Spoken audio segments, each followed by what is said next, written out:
On pense souvent qu'un sourire, c'est une question d'esthétique, d'hygiène, mais si ça allait beaucoup plus loin?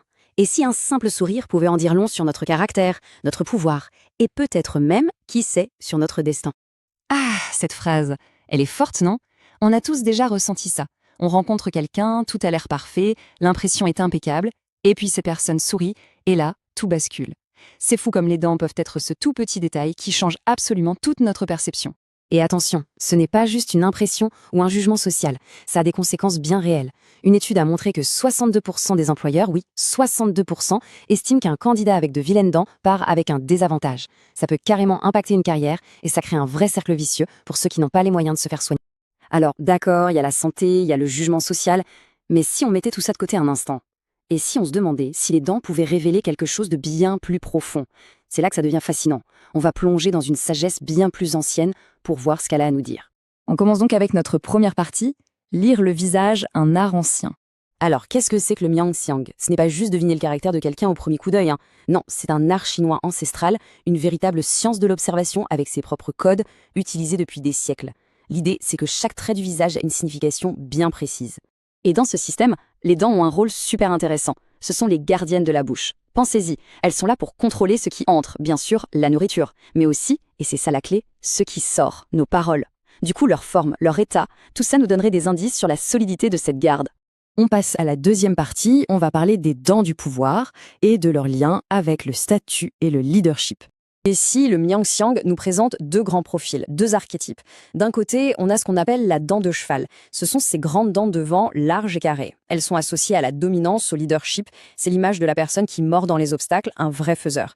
Et de l'autre côté, on a le grain de maïs. Là, les dents sont plus régulières, bien serrées, bien carrées. Ça indique plutôt une personnalité équilibrée, fiable, stable. Quelqu'un sur qui on peut compter, ce qui mène aussi à des postes de confiance.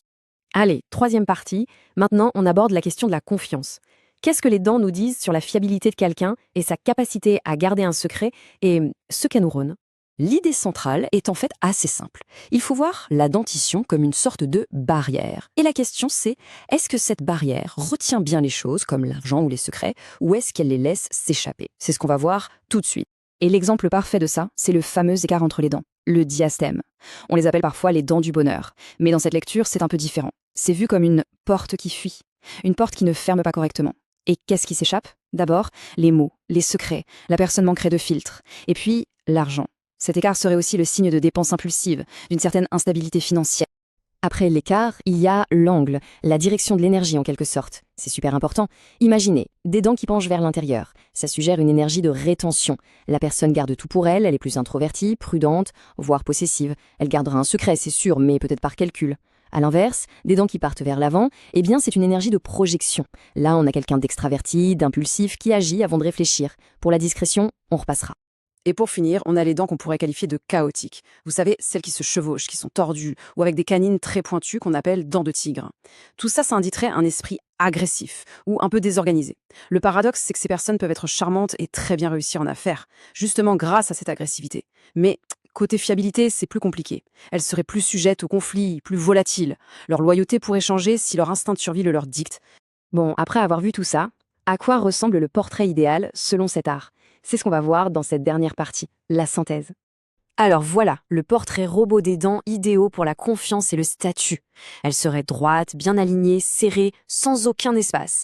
De taille moyenne, plutôt carrée. Et bien sûr, blanche, lisse, brillante. Tout ça, ça signalerait une personne qui a à la fois la force de protéger, mais aussi la discipline pour être digne de confiance. Et le petit détail en plus, si les dents sont cachées quand la personne parle, c'est un signe de grande retenue. Toute cette exploration nous amène à une question assez vertigineuse finalement. La prochaine fois qu'on croiserait un sourire, qu'est-ce qu'on choisirait d'y voir? Juste de l'esthétique ou peut-être une petite fenêtre ouverte sur un monde intérieur bien plus complexe? C'est une pensée qui, c'est sûr, peut changer notre façon de regarder les autres.